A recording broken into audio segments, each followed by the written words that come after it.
تو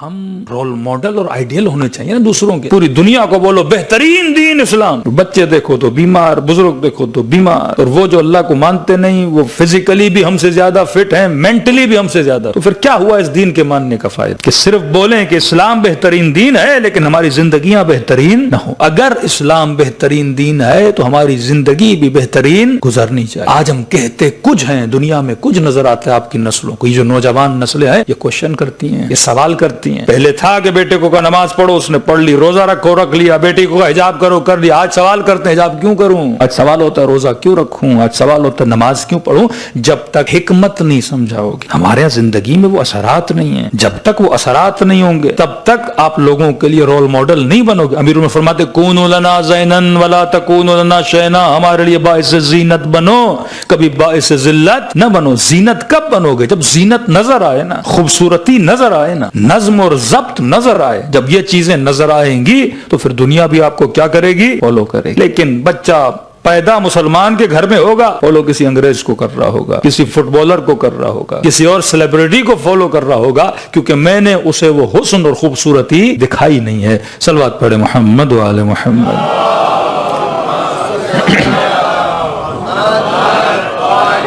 محمد وجل فرجہم. تو آج کی مجلس میں آپ نے یہ سیکھا کہ انسان کس چیز کی وجہ سے انسان ہے, قوت عقل کی وجہ سے انسان. روزے کا مقصد میرے وجود کے اندر بریک کو کیا کرنا, مضبوط کرنا. تقوی کا مطلب یہ بار بار قرآن اتقوا اللہ اتقوا اللہ اتقوا اللہ, اللہ کی تقوی اختیار کرو. یہ آپ نے بچپن سے اپنے بچے کو سکھانا ہے. فرمایا 1 سے 7 سال تک بادشاہ ہے تیرا بچہ, 7 سے 14 سال تک تیرا غلام ہے, 14 سے 21 سال تک یہ تیرا وزیر ہے. یہ ساری تعلیمات معصومین نے سکھائی ہیں.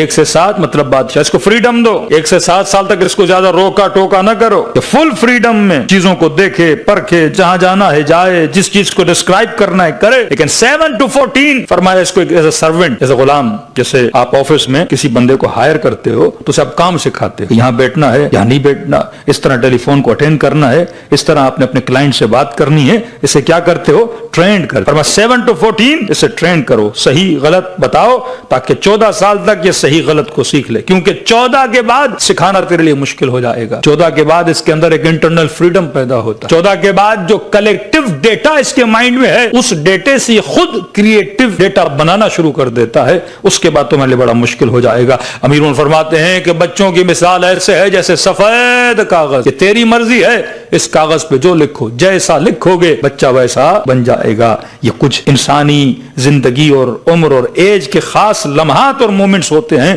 جس میں ہم نے اپنی اولادوں پہ کیا کرنا ہے, ورک آؤٹ کرنا ہے. لیکن آج اکثر لوگ اپنے بچوں کو طوطا بنا رہے. کیا بنا رہے ہیں, طوطا بنا. آدھے سے زیادہ امت مسلمہ طوطے بنے ہوئے ہیں. طوطے کا مطلب کہ جو سکھاؤ, جیسے ہم رٹا بولتے, بچے کو مسجد بھیج دیا, مولانا سے کلمہ سکھائیے, مولانا نے کلمہ سکھا لیا, بچہ گھر آیا, میں خوش ہو جاتا ہوں کہ بچہ آج کلمہ یاد. رٹنا اور ہے, سمجھنا اور ہے. مولانا میرے بچے کو حدیث قصہ آتی ہے ماشاءاللہ, میرے بچے کو دعا کمیل آتی ہے ماشاءاللہ. اسپیشلی جو بچے ویسٹرن ورلڈ میں رہتے ہیں, آپ یو کے چلے جائیں, مختلف سینٹرز جو آپ کے کام کر رہے ہیں, 14 ایئرز تک نسلیں بڑی اچھی رہتی ہیں. پاکستان سے کوئی بندہ جاتا ہے, انڈیا سے, جو مولانا ہمارے بچوں کو اتنا نہیں آتا جو ویسٹرن ورلڈ کنٹریز کے بچوں کو آتا ہے. حدیث قصہ آ رہی ہے, دعا کمیل آ رہی ہے, 4 جز بچے نے یاد کیے ہیں. میں نے کہا 14 ایئرز تک میرے لیے معیار نہیں ہے بچہ اچھا یا برا. آپ مجھے 21 ایئرز کا بچہ دکھاؤ جو اچھا, 25 ایئرز کی بچی دکھاؤ جو اچھی. پوری ویسٹرن کنٹریز میں جو بچے بگڑتے ہیں وہ آفٹر 14 بگڑتے ہیں. 14 سال تک بچی نے حجاب کیا ہوا ہے, جیسے اس نے A-لیول ختم کی, یونیورسٹی کی گئی, 1 سیمسٹر کے بعد دیکھا حجاب بھی غائب ہو گیا. بچے کو دیکھا خدا نخواستہ شراب کی محفلوں میں جانا اس نے شروع کر دیا. کیونکہ اصل بگاڑ 14 کے بعد, کیونکہ 14 تک تو اس کا اپنا دماغ نہیں ہوتا, وہ جو آپ کہتے ہو وہی کرتا ہے. آپ نے اسے طوطا بنایا ہوا, حدیث کے ساتھ پڑھ رہا ہے, رٹی ہوئی ہے. ابھی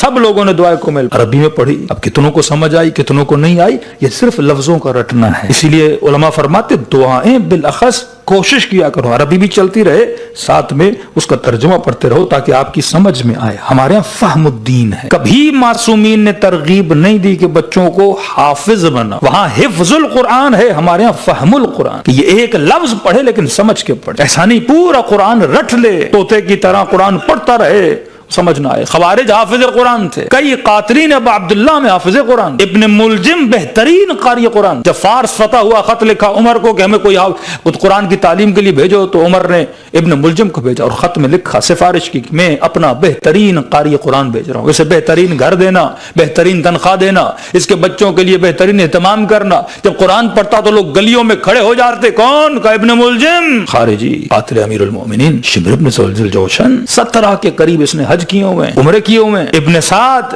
پیش امام لشکر یزید. آپ مت سمجھے کوئی فاسق و فاجر لوگ تھے. نمازی, حافظ قرآن, قاری قرآن, پوری رات اللہ کے ذکر میں مشغول رہنے والے. لیکن کس کے قاتل بنے؟ ابا عبداللہ حسین کے قاتل بنے, کیونکہ رٹا ہوا تھا, سمجھا نہیں تھا. حافظ حدیث بننا اور ہے, حدیث کو سمجھنا اور ہے. حافظ قرآن بننا اور ہے, قرآن کی آیتوں کو سمجھنا اور ہے. مکتب اہل بیت فہم کا مکتب ہے. یہاں بچے کو کلمہ پڑھواؤ, لیکن مہینوں لا الہ الا اللہ سمجھاؤ. اسے مقصد لا الہ الا اللہ کیا ہے, نماز سمجھاؤ, حجاب سمجھاؤ.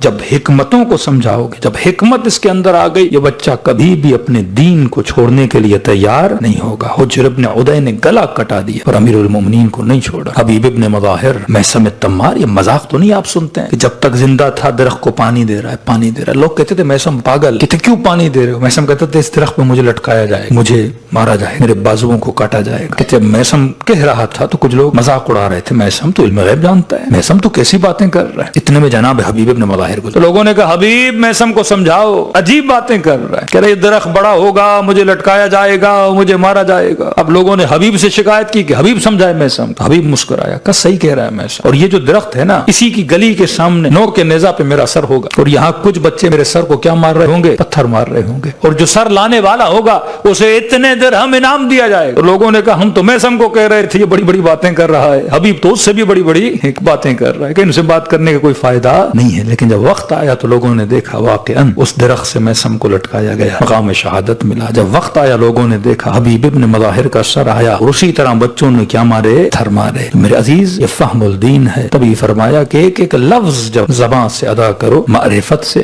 سمجھ کے ادا کرو. یہ دنیا 60-70 سال کی دنیا. امیر المومنین فرماتے ہیں جوان سے پوچھو زندگی کیسے گزری, کہے گا خواب کی طرح. بوڑھے سے پوچھو بزرگ 70 سال کیسے گزرے, تو کہے گا خواب کی طرح گزر گئے. جب اچانک بڑھاپا آتا ہے تو انسان بیدار ہوتا ہے کہ میں نے زندگی کہاں گزاری. یہ لمحے جہنم بھی بنا سکتے ہیں, یہ لمحے جنت بھی بنا سکتے ہیں. اختیار ہمارے پاس ہے کہ ہم اپنے لمحوں کو جہنم میں بدلنا چاہتے ہیں یا جنت میں. فرمایا خلوص دل سے میرے جد حسین کو سلام کرو, خدا تجھے ثواب زیارت ابا عبداللہ حسین عطا کرے گا. عرض کی کہ مولا اتنا آسان ہے آپ کی زیارت کا ثواب حاصل کرنا. پر ہاں زندگی میں اگر آ سکو تو میری کربلا ضرور آنا, کیونکہ مرنے کے بعد برزخ کے میدان میں پتا چلے گا کہ زیارت حسین کا ثواب کتنا. لیکن اگر غریب ہو, بیمار ہو, مجبور ہو, نہیں آ سکے تو ہم کریم ہیں. گھر میں بیٹھے دل تڑپے تو مجھ غریب حسین کو سلام کرو. اگر اس طرح سلام کرو کہ سلام کرتے کرتے تیری آنکھوں سے نہ چاہتے ہوئے آنسو آ جائیں, فرمایا اس وقت مت سمجھنا یہ تیرے آنسو ہیں, حسین نے تجھے تیرے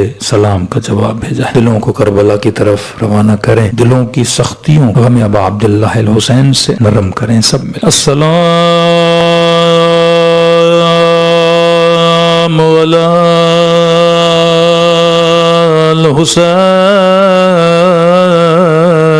الحسین وعلی علی ابن الحسین وعلی اولاد الحسین وعلی اصحاب الحسین. سب مل کے السلام علی الحسین وعلی علی ابن وعلی اولاد وعلی اصحاب. بلند آواز سے السلام علی الحسین وعلی علی ابن وعلى أولاد الحسين وعلى میرا سلام ہو ننھے سے رخساروں پہ. کل بھی عرض کیا یہ سلام میرے سلام نہیں، فرزند زہرا امام زمانہ کے سلام ہے. زیارت ناہیہ امام زمانہ کا نوحہ ہے، جس میں کسی مظلوم کا نام نہیں لیتے بس اشارہ کرتے ہیں. فرمایا میرا سلام ہو ننھے سے رخساروں پہ، او جن رخساروں کا رنگ بدلتا رہا، یہ نہیں کا رنگ بدل گیا بلکہ بدلتا رہا. کبھی شمر کے تماچوں نے رنگ نیلا کیا، کبھی ظالم کے تماچوں نے رنگ سیاہ کیا. رو رو کے کہتی ہے میرے غریب الوطن بابا، او میرے 3 دن کے پیاسے بابا. بابا ذرا آنکھیں کھولو، ذرا میرا رخسار دیکھو. بابا تیری بچی کا رخسار چھوٹا تھا لیکن ظالم کا ہاتھ بڑا تھا. اللہ کسی بچی کو بچپن میں یتیم نہ بنائے. بچیاں بابا سے بڑا پیار کرتی ہے. اگلا جملہ اس سے بھی بڑا سخت جملہ ہے. پہلے مولا نے رخساروں کو یاد کیا، پھر فرمایا میرا سلام ان خشک ہونٹوں پہ، ان پھٹے ہوئے ہونٹوں پہ. اللہ جانے یہ علی اصغر کے ہونٹ یا علی اکبر کے ہونٹ.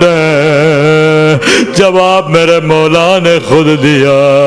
میرا سلام ہو ان خشک ہونٹوں پہ اور جن پہ ظالم چھڑی مار رہا تھا. اللہ جانے یہ منظر سکینہ نے کیسے دیکھا. امام زمانہ وہ ہونٹ آپ کو یاد ہے، لیکن میں کہوں گا میرا سلام ہو ان ننھی سی آنکھوں پہ. بی بی زینب فرماتی ہیں جب میں گودی قتل گاہ میں پہنچی کیا دیکھا، 4 سالہ بچی نے اپنا سر بابا کی گڈی ہوئی گردن پہ رکھا.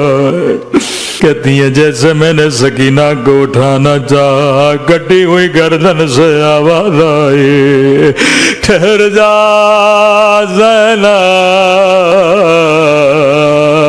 ٹھہر جا زینب، میری تھکی ہوئی بچی تماچے کھا کھا کر سو گئی ہے. کہتی ہیں بڑی دیر کے بعد جب سکینہ کو ہوش آیا پہلا سوال کیا، سکینہ میں نے بھی حسین کو نہیں پہچانا. بدن 2 چیزوں سے پہچانا جاتا ہے، یا بدن پہ لباس ہو یا بدن پہ سر موجود ہو. سکینہ بابا کا سر بھی کاٹ کے لے گیا، بابا کے بدن پہ لباس بھی نہیں ہے. بتا تو نے بابا کو کیسے پہچانا؟